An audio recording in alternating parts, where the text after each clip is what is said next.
Hi, I'm Theresa Wilshusen. I'm a PhD candidate at the Polytechnic University of Valencia in Valencia, Spain.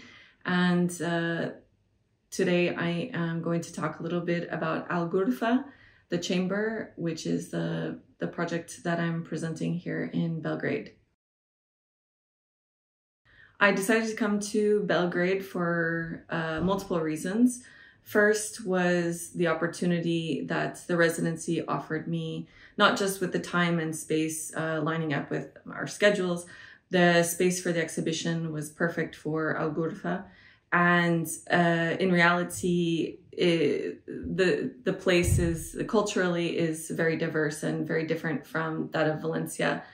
It has its own identity and it has a historied past. So I wanted to present in a place where culturally people would perhaps find some similarities and commonalities with their own culture.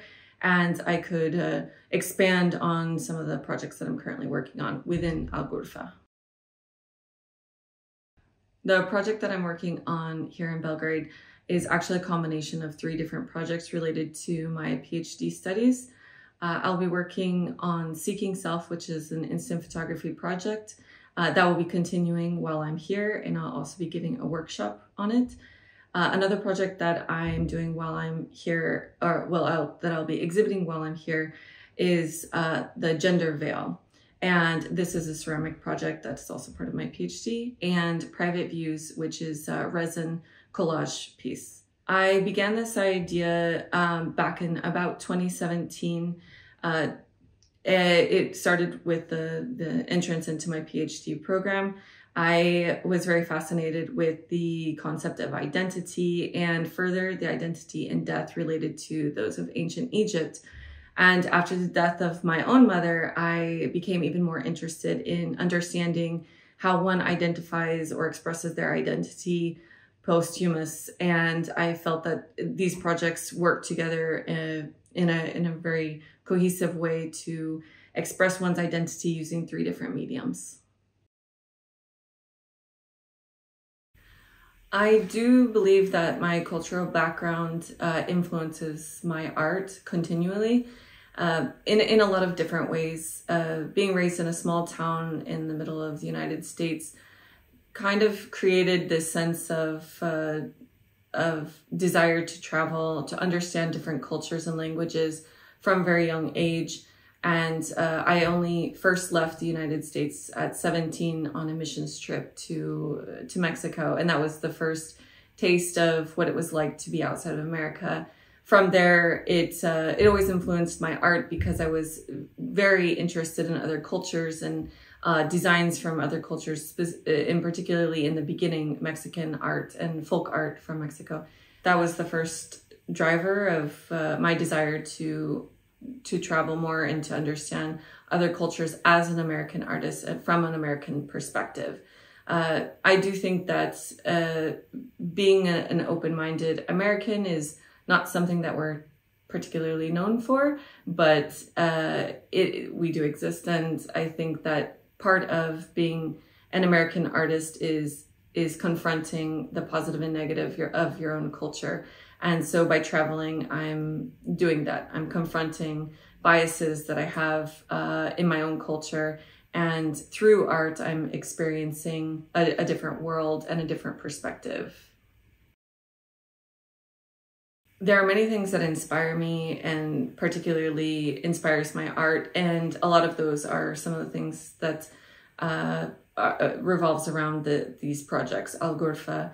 One is culture, primarily, and identity, probably a very close second, if not at the same level. For me, culture is inherent in who we are, and it forms part of our identity. And while that can't change, I think it is flexible, and it really, for me, pushes the boundaries of our identities and influences it in a great way. So those 2 are probably the most influential things for me and in my art. 2 of the main themes that I'm interested in are culture and identity. and within Algorfa, these three projects within Algorfa express those things. They express identity, they express culture, and they question both of those things at the same time. There are two approaches for me in developing my career, which is first, artistic cultural exchange. I find crucial to developing any sort of connection, and the second would be networking. So through artistic cultural exchange, you can create a network of other artists, people who are either like-minded or very different in their approach to making their own art, but all of this is influential in how one inspires themselves and drives forward, and keeping connections open is obviously very important. So keeping those networks going through these exchanges is fundamental. So through travel, exchange of ideas, cultural and artistic influence as well. This will drive any artist forward and keep their art developing. Like other artists, I'm generally looking for opportunities where I can both exhibit but also sell my artwork. I find that having a diverse portfolio and also having a diverse platform or a variety of platforms to show my work on is important. So it comes through advertising my work, going to art exhibitions myself just to network while I'm there, hand out my business card in person. This helps a lot. But as well as having my own website, having social networking sites as well, keeping those updated as much as I can, selling to people that I know who will also recommend me to other people as well. It kind of starts locally and expands out in kind of a web. So you have to start local and expand through that. But then of course you have an ability to reach an even greater audience online. And this is fundamental to expanding anyone's business. However, going to art exhibitions and networking really expands your network further, so not only to buyers, but to just have name recognition in other places. And you might be the inspiration for somebody else. So gaining more opportunity through networking actually pays the bills at times. It gets your name out there, and somebody might recommend you to somebody else just as in someone they might be interested in, and that might get your work sold as well. Some challenges that I find as an artist with engaging in the art world is primarily money. People like artists who are making art typically don't have the money, and we're always seeking out funding or opportunities to be sponsored or to be recognized so that we can continue making art for all different types of people. So that's a big challenge for artists, is where do we find the funding to create this grand idea that we have or this great work? It often falls on the artist to do that. And so it's important to support local artists and any artists that you know to keep the work going and for these ideas to come out, because you might, as an artist, have a really great idea, but you won't be able to execute it because of lack of funding. So support of the arts is so important. So I would say that's one of the biggest challenges. My work aims to say quite a few things, but rather say something it challenges ideas that already exist.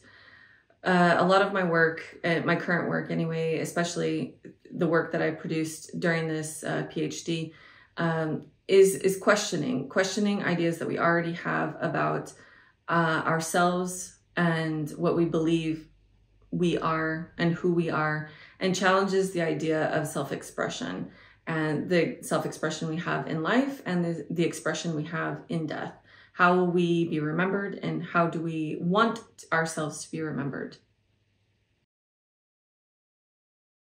My biggest motivation in life is to really be happy. I think that that's what most people want. Being happy to me means some degree of success, but more than that, it's creating artwork. Like, if I am able to just create artwork every day, that would make me happy. If I didn't have to worry about all the things that come with being an artist and just living life in general, anyone's life, it would make me very happy to not have to worry about those things in the future. So for me, that's something that I look forward to, is just being able to be an artist, and only an artist, and perhaps a teacher, because I also enjoy that. But being a teacher and an artist are kind of my primary goals. I think that the role that artists play in society are that of taking dreams and ideas and putting them into a physical or digital concept that is tangible for people to consume. Not in a consumeristic way, but in a way that they can devour those ideas and see them in an actual palpable way. As an artist, our role is to make the world beautiful, create beautiful things, and enrich people's lives through art. I've really enjoyed my time at Belgrade Artist in Residence. I find that Belgrade is a very diverse city. It's rough around the edges, but the people are incredibly kind, and the city itself is beautiful and it's rough around the edges. Like I said, it shows you a different side of Europe, and I think it's really important for people to come to Belgrade and see the rest of Serbia as well. The people are incredible, and I think that they really change your perspective on what people might already have preconceived about Serbia in general, but in Belgrade in particular. So I think that my experience has been good. I've been here once before and had a wonderful experience, and I came back for one of those reasons, that it was just a wonderful experience. The people were incredible. The city is very interesting, very diverse, and has a lot to offer. I had a very warm welcoming, both by the residents as well as the local people who came to see the exhibition. I was surprised at the comments that I got. They were all very positive and very interested in the work itself. I got a lot of questions about my inspiration, and then people coming to me after reading some of the posters around in the exhibition and providing me with their own thoughts on it, which is wonderful, because as artists, we don't typically get to engage directly with the community and the audience that's viewing our work. So to be able to have this experience and to be really overwhelmed with positive comments, I was very surprised. Not surprised with the positive comments, but surprised at the type of comments that I got, which were them sharing a lot of their own experiences about their perception of identity and how they perceived each of the artworks. And it felt wonderful to hear how they perceived it directly, knowing that my intention was actually executed in a way that could be perceived correctly, or in the way that I had hoped. So it's not often that our artwork is always understood the way we intend it. And that's part of the subjectivity of art, but it's wonderful to hear that so much of it was perceived in the way that I had hoped. And then to hear others' experiences about it and was really encouraging as well. And many of the people who I spoke to were so glad that I came and had this exhibition, and they said they would like to see more people challenging these ideas in their artwork. So it was wonderful.